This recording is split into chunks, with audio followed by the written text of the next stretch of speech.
When Wolf River pulled over on that merciless October night, he thought he was just helping a stranger caught in the rain. But the woman sobbing at that abandoned bus stop, blind, soaked to the bone, left behind like she was nothing, was hiding a truth so twisted it would shatter everything he thought he knew about cruelty and love.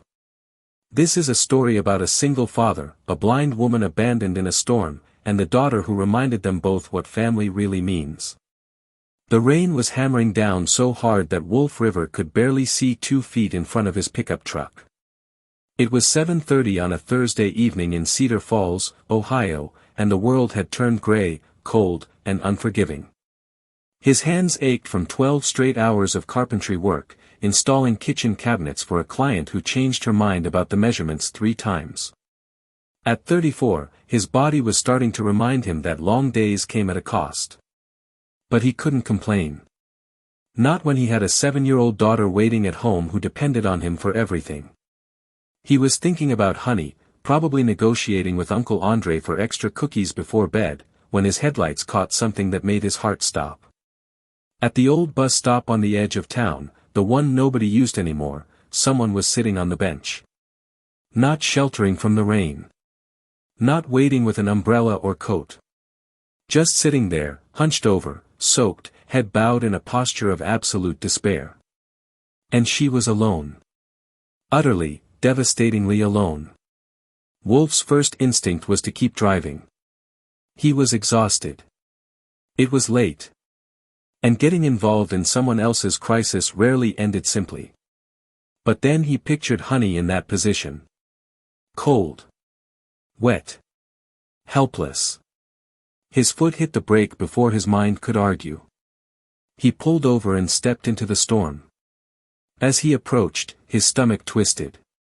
The figure was a woman, maybe late 20s, long blonde hair plastered to her face. She wore a thin green dress, now transparent from the rain. A small wheeled suitcase lay on its side in a puddle. Then he heard the sound that broke him. She was sobbing. Not quietly. Deep, wrenching sobs that shook her entire body. The kind of crying that came from somewhere so broken it hurt just to hear. Her hands covered her face, and that's when he noticed the black blindfold soaked through and clinging to her skin. She was blind. "Ma'am," Wolf called gently over the rain. "Are you okay?" Her head snapped up. Her body went rigid with fear. "Please," she gasped. "Please, I'm just waiting for the bus. Please leave me alone." "The last bus came hours ago," Wolf said softly. "There won't be another until morning. You can't stay out here." "I have to wait," she insisted. He promised someone would come. Fresh sobs tore from her chest. Wolf crouched several feet away. "My name is Wolf River. I live here in Cedar Falls. I can take you somewhere safe. The hospital. The police station. Anywhere you want. But please, you can't stay out here." She was shaking violently. "I don't know where to go," she whispered. "I don't have anything."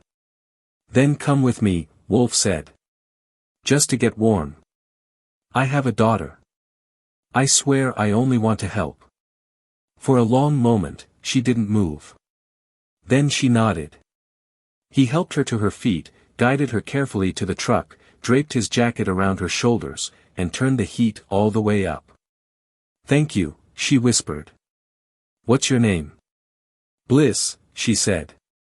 "Bliss Frost." Wolf drove home with his heart heavy and one question burning in his mind. Who would leave a blind woman at a bus stop in a storm? His house was small but warm. Andre looked up from the couch and froze when he saw Bliss. "What happened?" "Found her at the bus stop," Wolf said quietly. "She needs help." Andre immediately grabbed towels and dry clothes. Wolf guided Bliss to the bathroom, explaining everything carefully. "Take your time. You're safe." When she emerged, wrapped in borrowed clothes, she looked small and exhausted.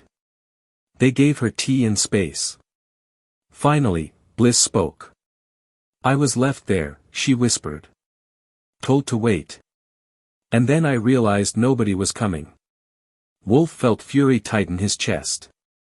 Who left you there? She shook her head. I can't talk about it yet. That's okay, Wolf said.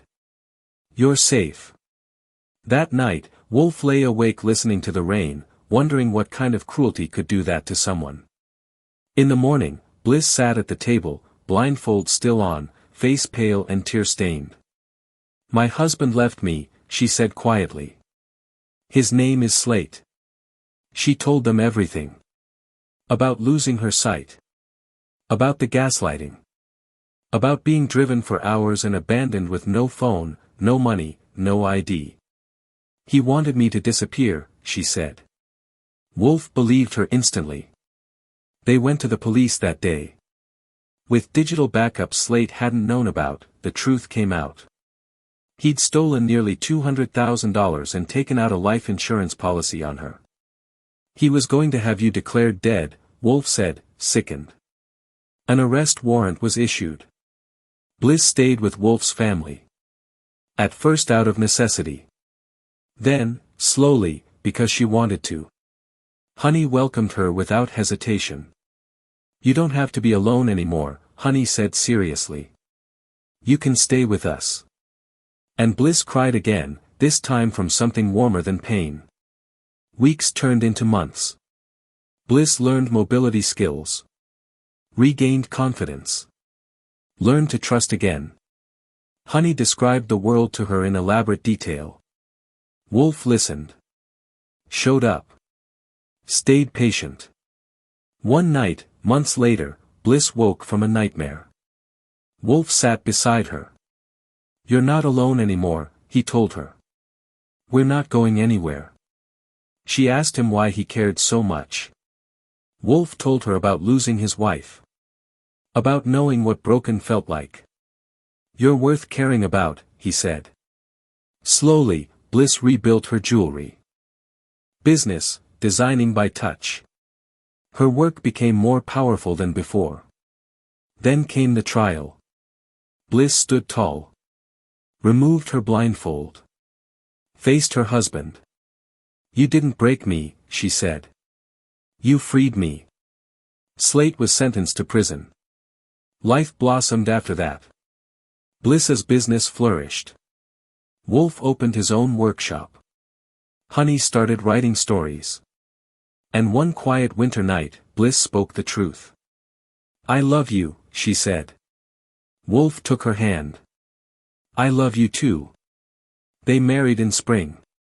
Honey was the flower girl and official describer of everything. Years later, Bliss sat on the porch holding her baby daughter, Melody, while Honey read aloud from her latest book. Wolf looked at them and understood something deeply. He'd only pulled over to help a stranger. But that single choice had given him everything. Sometimes the darkest storms